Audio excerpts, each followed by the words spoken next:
Hi guys, it's Lauraby, or Maddie. Welcome back to my channel. Today I will be reading chapter 29 of #Murder Trending by Gretchen McNeil.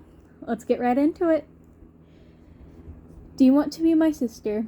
Dee's eyes flew open. The question was so familiar by now, but this time it sounded different. Kimmy's voice was closer, not drifting down from the air vent, but right behind her. Kimmy was in the white room. She must have come in while Dee was sleeping. Though Dee had no idea how, she felt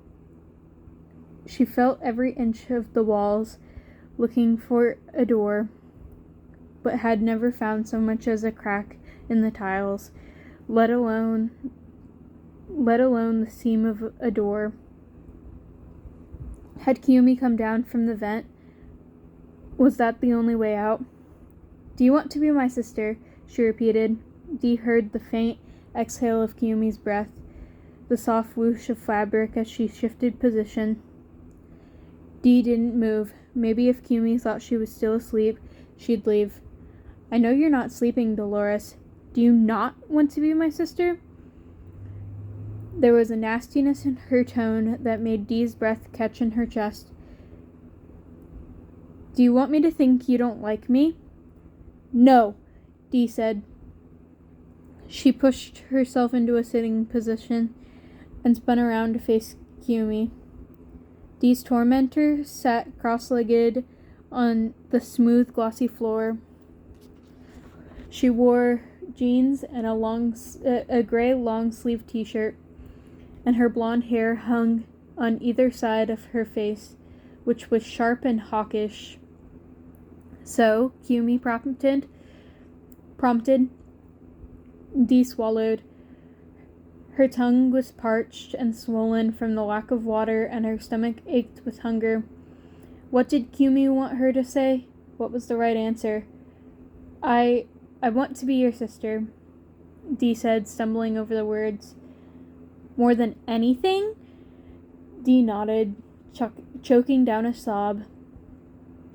Play with me.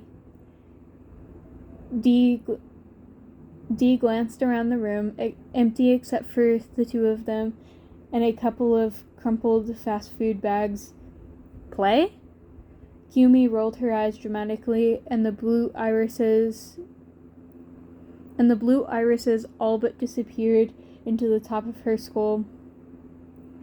Pretend, silly. Tell me what we'll play. Dee couldn't even remember what kind of toys she'd played with when she was younger. It was as if nothing else existed. No memories, no past, beyond the walls of the white room. Dolls? No. Video games? Kiyomi had clicked her tongue. I can do that with my brother. You have a brother? I asked the questions. Dee's heart raced. If she didn't come up with an acceptable answer, Kiyomi might get violent. Okay, think. What did teenage girls like to do? We can go shopping. Kiyomi sucked in a breath. Ooh. And try on clothes? And you can pick out stuff for me. Kiyomi squealed. Oh my god, we'll have so much fun. Do you really want to be my sister? Yes. A sly smile crept up the left side of Kiyomi's face. Do you want to braid my hair? Dee was lightheaded, exhausted, and began to lose hope that she'd ever escape, but she braided Kiyomi's long tresses with trembling hands. The placets were wonky and uneven, but Kiyomi either couldn't tell or didn't care. When Dee finished, Kiyomi spun her around so that way they could trade places. Kiyomi's technique was brutal, She pulled Dee's hair mercilessly, creating braids so tight that Dee's entire scalp ached. When she finished, Kiyomi roughly unwound the braids, causing Dee's eyes to well up with tears from the pain. "Again," Kiyomi said, and then started another twist. She sat and endured while Kiyomi prattled on and on about all the fun they were going to have together, games and shopping, jump rope and classroom gossip, adventures and secrets, forever and ever and ever. Just when Dee was sure all of her hair must have been ripped out by the roots, Kiyomi suddenly stood up. "That was a fun game," she said. Then her tone shifted. "Go stand in the corner. Face the wall." Dee's knees were wobbly as she pushed herself to her feet and stumbled into the far corner of the room. She couldn't see what Kiyomi was doing, but she heard a soft beat followed by a click.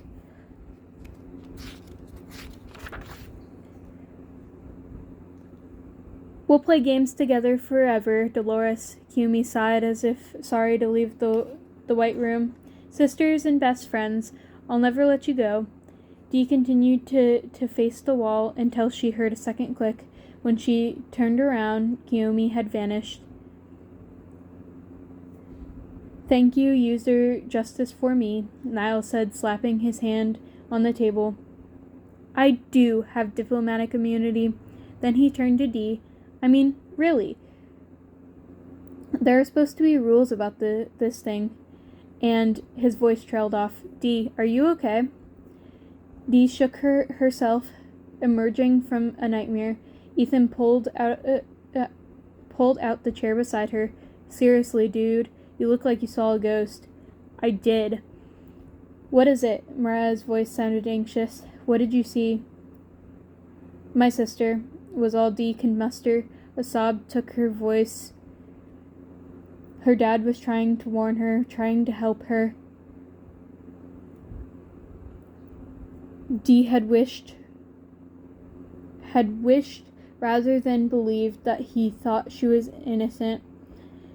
But now here was proof. She wasn't alone. Somewhere back in the real world, someone still cared. Niall slipped his arm around Dee's shoulders. "Gris," he began. "I rather feel like..." Yeah, she said. "Milkshake, on it." Niles waited until the blender started crunching ice cubes before he spoke again. By that time, Dee had managed to calm down. "It's okay." His rounded British vowels were strangely soothing. "We know you didn't kill her, and we're going to find out who did, okay?" Dee pressed the palms of her hands against her eyes. Her screen name was in the comments. Ethan's eyes widened. "I saw that shirtless, tattooed magician guy text from inside a coffin buried beneath 20 feet of concrete. Do you think maybe she's alive in her grave?"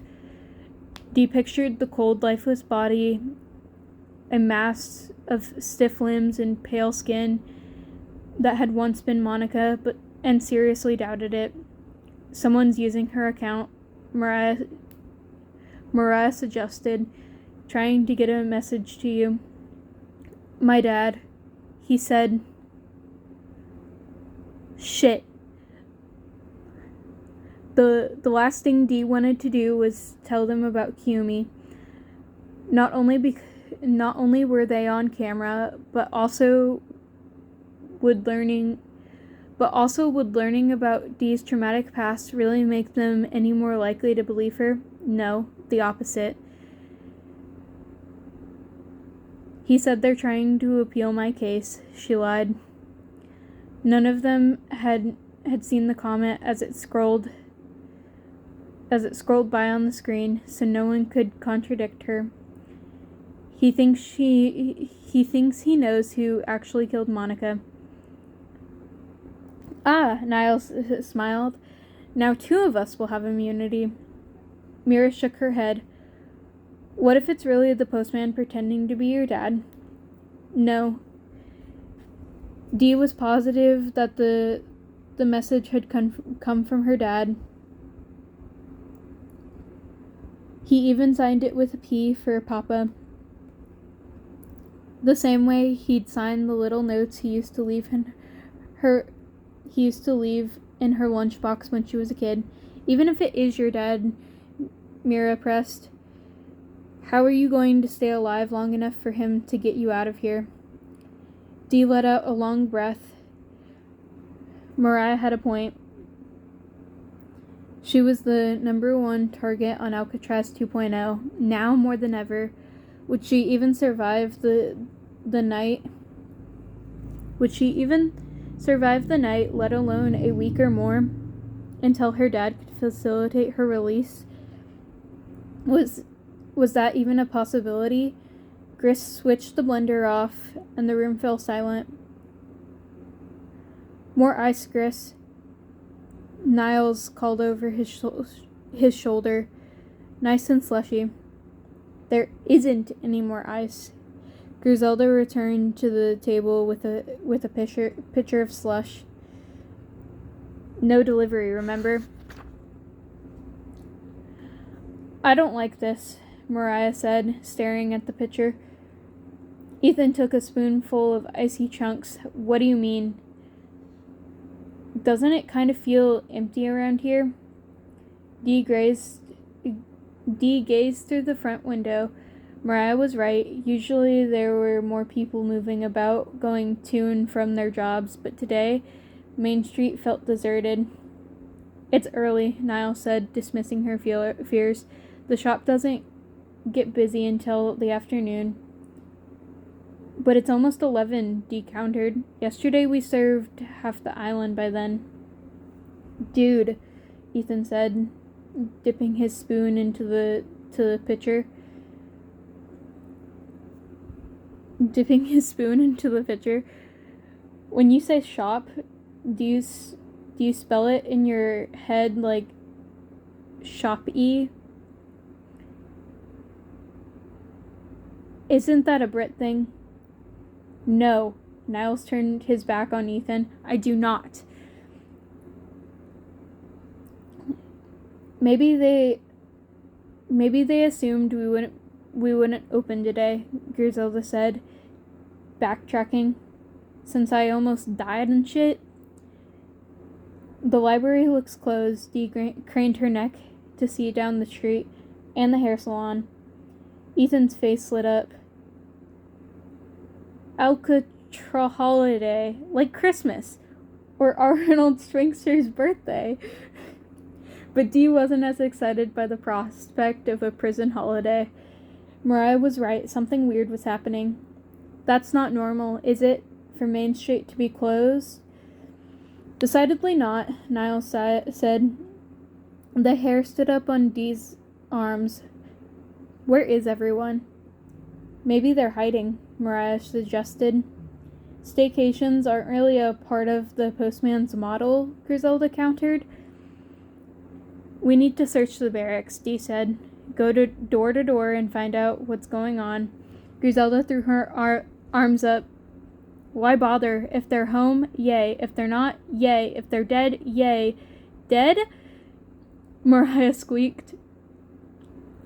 Who said anything about everyone being dead? What if he sends the guards in, huh? Griselda continued. What if they decide to just liquidate us and start over with new inventory? Gris has a point, Niles said. I'd rather be shot while I'm fighting, Dee said, then drowned like a rat. Losers always whine about their best, Ethan said, nodding sagely. Winners go home and fuck the prom queen. That's from The Rock, which is like totally appropriate to our sitch, since it's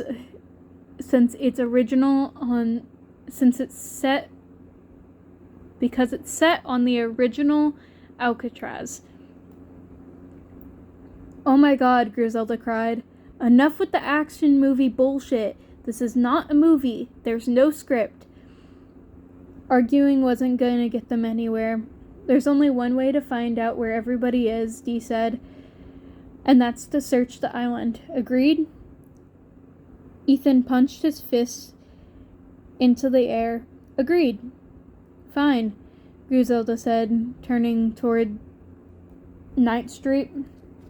Let's get this over with. And that's the end of chapter 29. I'll see you guys next time. Bye-bye.